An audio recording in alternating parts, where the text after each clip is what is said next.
I know, I'm still doing my horror marathon.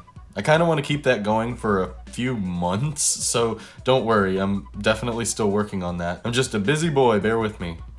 I did watch Dune, directed by Denis Villanueve, and it was alright. From an audio-visual standpoint, it's breathtaking. But from a character and plotline standpoint, the whole thing fell kind of flat. Denis Villanueve is easily in my top 5 favorite directors. Literally everything he's directed I've either loved or really liked. Some of them I would even consider to be among the best movies ever made. Unfortunately, Dune has kind of ruined his streak for me. That's not to say that this was a bad movie by any means. It's just easily the worst in his filmography.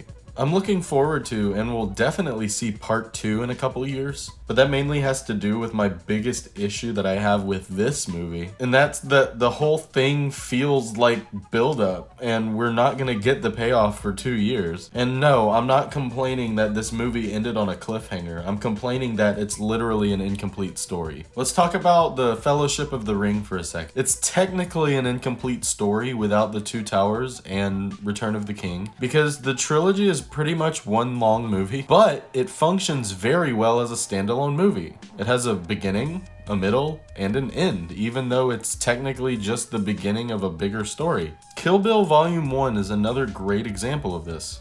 Dune has a very long beginning, and then it fucking ends.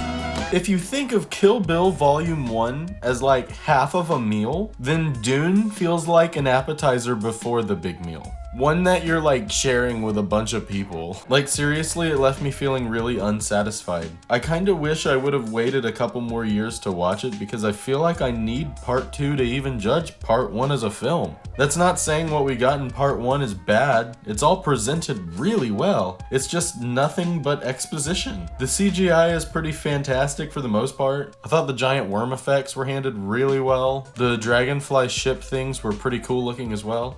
While most of the CGI in this movie was breathtaking, some of it was kinda shitty. And with a budget of nearly $200 million, I wondered how that was even possible. But then I remembered who's in the fucking cast and it all made sense. Which the acting was all around good. I mean, it never blew me away, but it was good. Honestly, just about everything in this movie is average. The only thing that's keeping it positive in my brain is how entertained I was the first hour or so. The exposition is good. It's just all that there is. And once I realized that, I stopped enjoying it. I pretty much feel the same way about Dune as I do The Green Knight. They're both slow burn fantasies presented masterfully and make my eyeballs really happy. Unfortunately, there isn't enough story-wise for me to feel invested. It is much better than the 1980s David Lynch Dune. I didn't rewatch that movie for this, nor do I plan on it.